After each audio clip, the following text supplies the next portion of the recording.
Hi guys, welcome back to another video. So this is a very special video that I have planned for you guys, and in this video I will be talking about how I learned 5 languages and how my life is going as a university student. If you guys did not know, I am a bachelor's second year student in JNU. I will be talking about how I got in JNU and what are my plans after I complete my degree. Before we start with the video, I just wanted to apologize if you hear any sort of horns from the background. It is inevitable if you live in India. And yeah, I have this video divided into chapters. So if you have any sort of segment that you want to skip forward to, you can. And yeah, let's start with the video.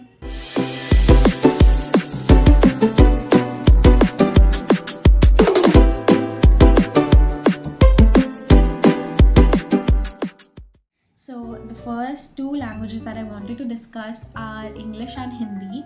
Both of these languages are native to me. Hindi is especially native because I am from North India, and yeah, I have just grown up speaking Hindi.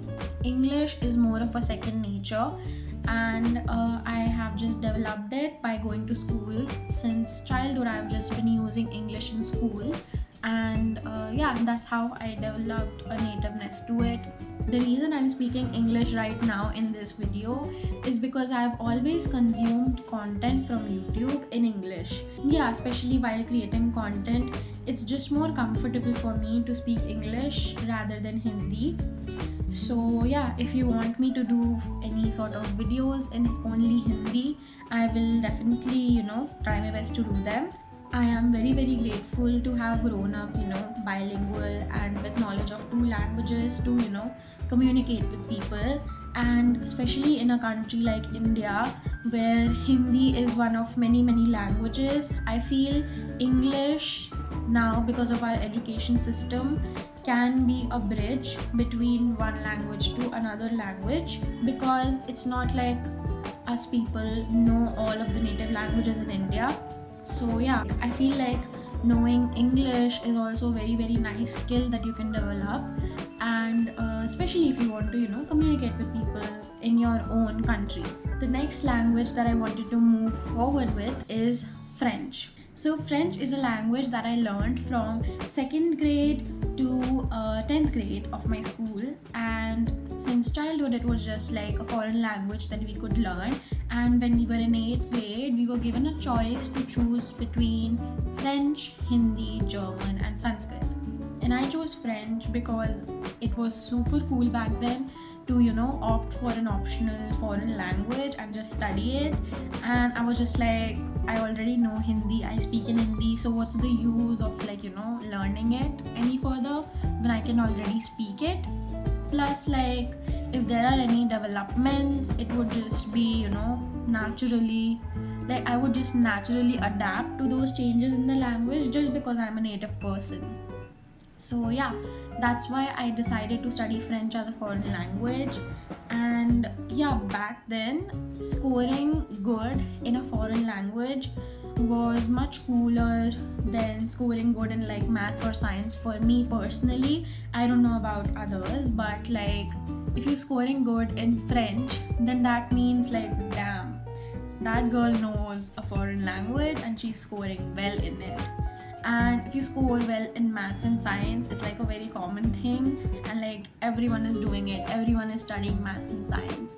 But you are doing a foreign language and then being good at it, that was a very cool thing.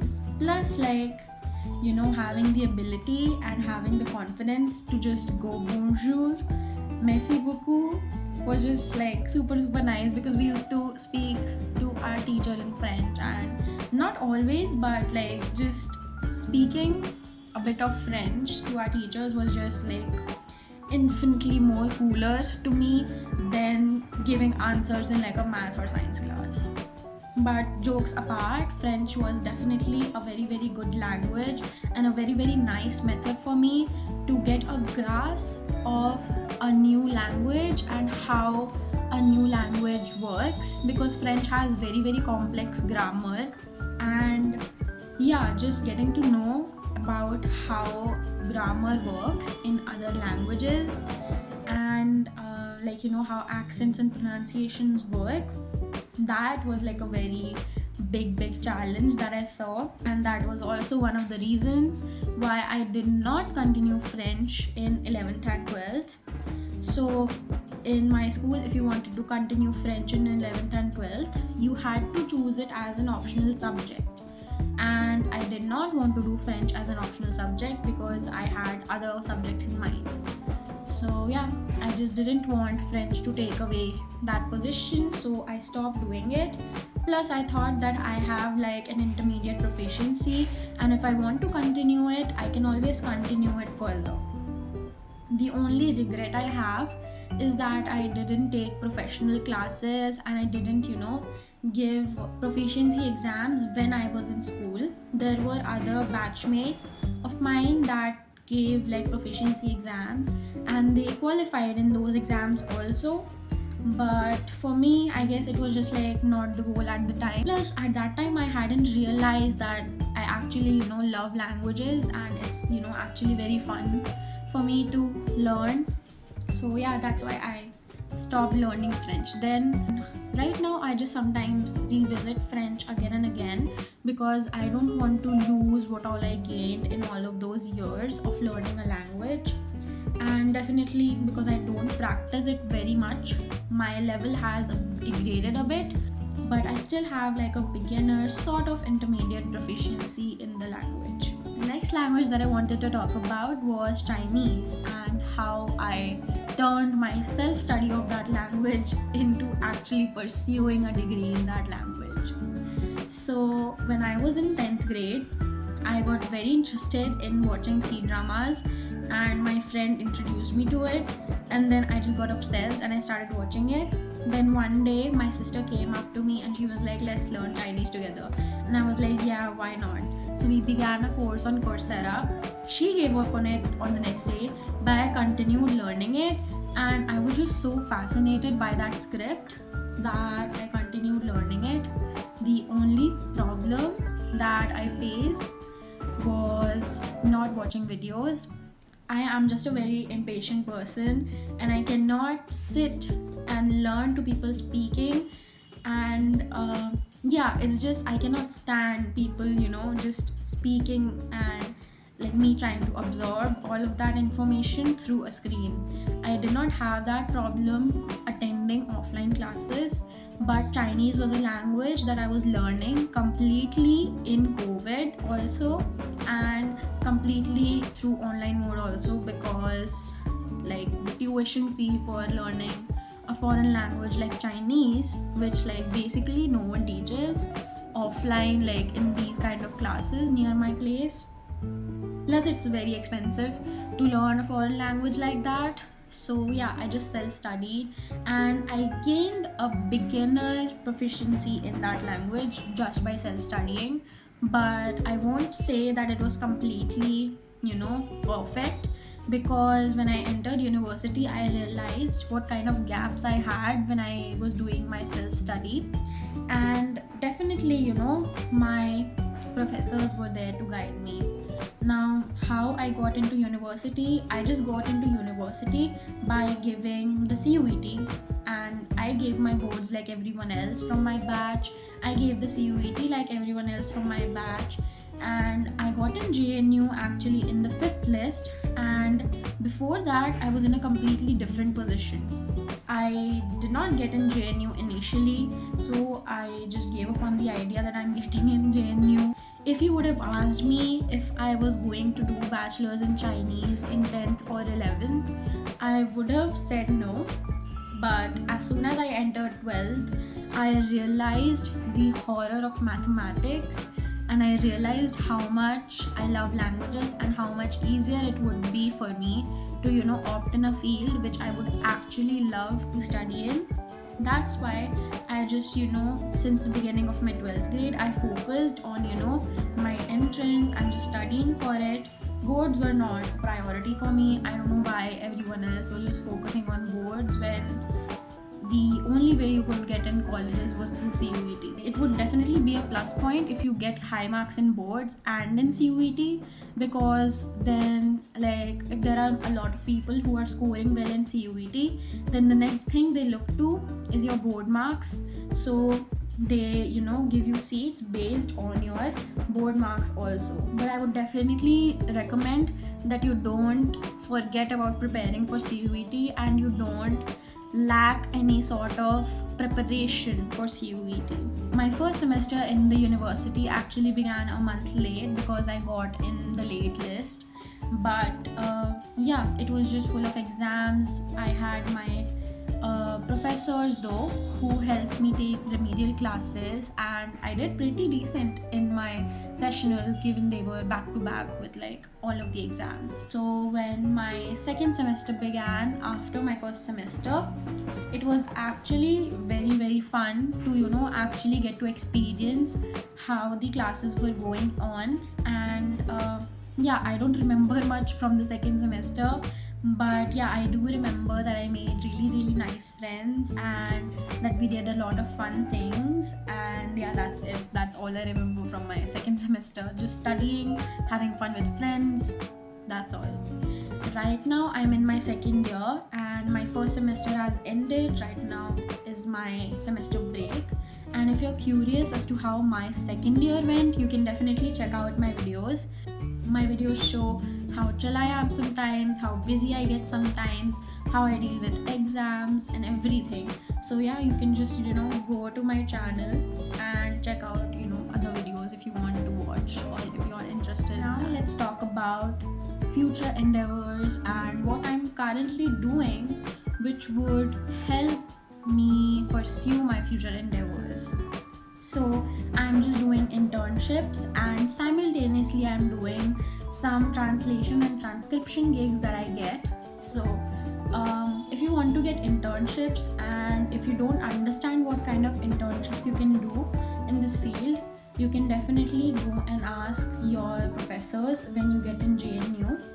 And if you're going to be in your first year, you definitely don't need to focus on all of this at all.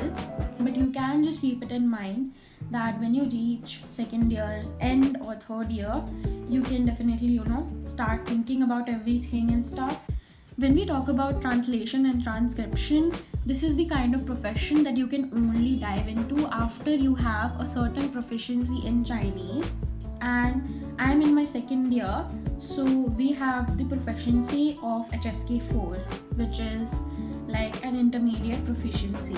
So in order to improve my Chinese level, I take part in these translation gigs in which it definitely helps me understand what kind of differences there are between English and Chinese as a language and Hindi and Chinese as a language, and how I can differentiate the cultural usages of the language in both the scenarios.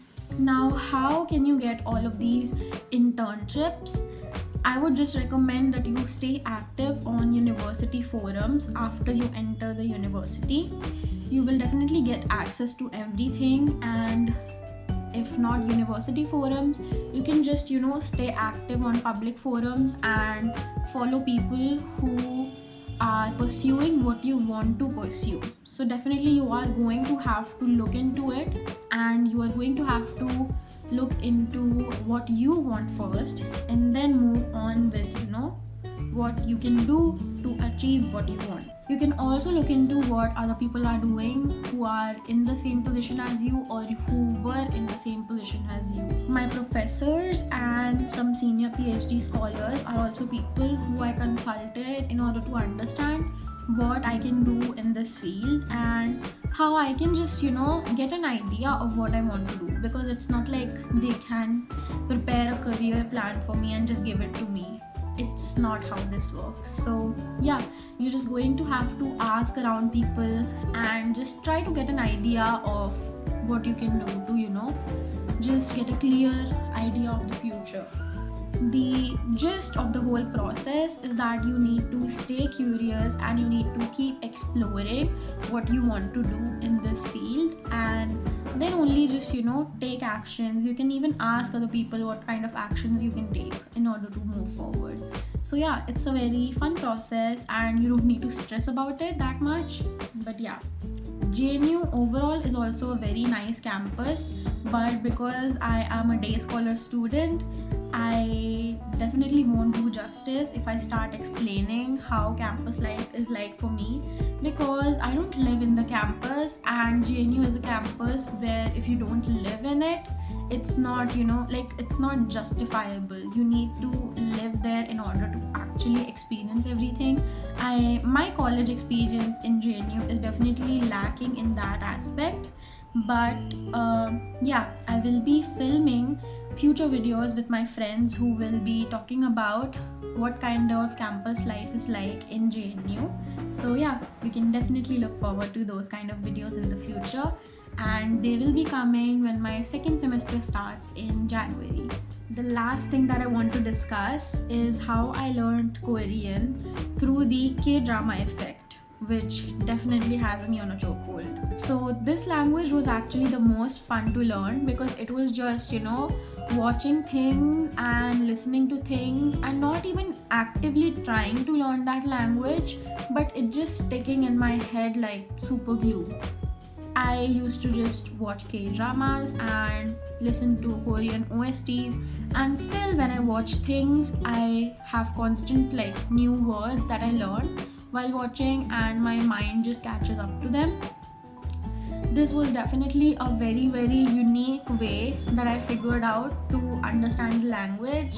It also proves the point that whenever you're learning something, it doesn't have to be very stressful, and you can also learn things in a very fun way and in a way that you enjoy to learn something, and that's how it'll actually stick in your head and how you'll actually progress in further learning it, and how you'll just build an interest in something which you never thought would happen.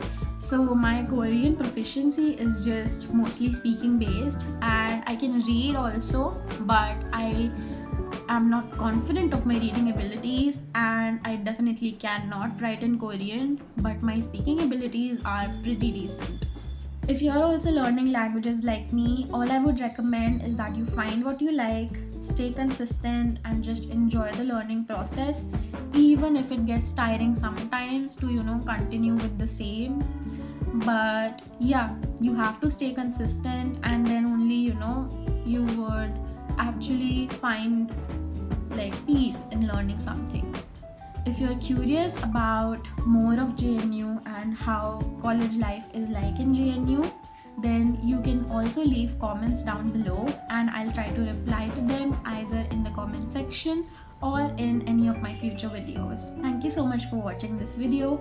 I really hope you like it, and you can definitely leave a like, comment, and even subscribe to my channel if you want to get more updates on how my university life is like and how my language journey will further continue on. So yeah, thank you so much for watching. Bye bye.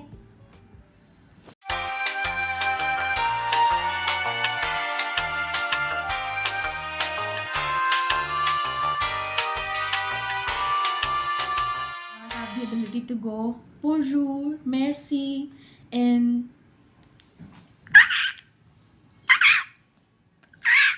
that was cringe as hell, mate. That was.